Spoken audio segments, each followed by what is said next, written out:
Last month, the Israeli government demolished the Bedouin Arab village of Al-Rakib, leaving more than 300 people homeless.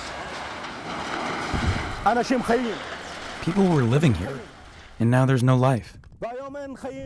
Al-Rakib was one of about 40 villages that dot the Negev Desert, unrecognized by the Israeli government, and are home to tens of thousands of Bedouins. There are no signs letting you know that you're here. The state has never provided roads or electricity. Water had to be shipped in. Now all that's left is the cemetery. We were born in this land, and as kids used to run around near the wells and in the cemetery. We've always been in this area.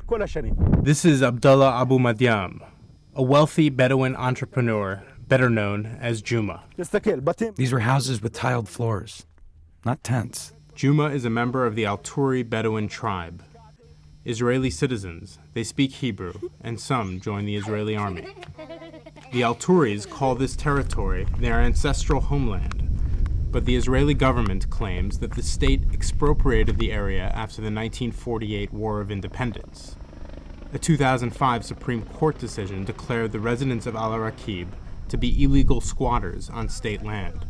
Despite 4 demolitions to date, Juma and his relatives refuse to leave, dwelling in these symbolic wooden shacks in defiance of the Israeli government. They, not 100 years ago, as I said, or 50 years ago, the first time they came, they invaded to this land, it was in 1998. Amir Beira represents the Israel Land Administration in all Bedouin land claims. Legally, the situation is very clear. It's a land of the state. But a purchase agreement and a gravestone tell a different story. Sliman Salim Rashud Abu Madyam. This is my grandfather's grave, the original owner of this land. He died in 1979.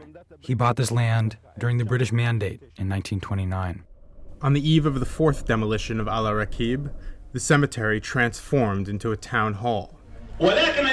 Arab and Islamic groups sponsored a solidarity iftar, or breaking of the Ramadan fast. The policy of the Israeli government really, they want to bring the vast majority of the Bedouins into what is called recognized villages and towns, for the state to confiscate the 90% or 95% of their own land. We can't do another settlement, and after that another group will want another area. So where's the end of this? The Israeli government has spent millions planning several additional legal settlements for the Bedouins. We plan it with their help. We consider the special needs of the Bedouin population.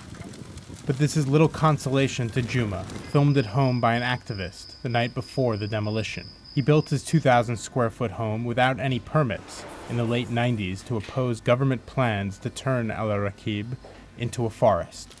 The next morning at dawn, armed police stormed the village, facing down left-wing Jewish Israelis and Arabs who arrived to protest. The bulldozers arrived next, and within several hours, every structure was reduced to rubble. Juma believes this 1929 contract with his grandfather's fingerprint will prove his family's ownership of the land. This is a functioning democratic state. It must take care of everyone. He is still fighting in the courts for ownership of the land, or at the very least, financial compensation. Back in Al-Rakib, the villagers prepare once again to break the Ramadan fast. Their nomadic past preparation for the weeks ahead. After a long day in court, Juma returns for the evening meal. It is anyone's guess how long this standoff will last, or how it will end. For the New York Times, this is Jaron Galinsky in Al-Rakib.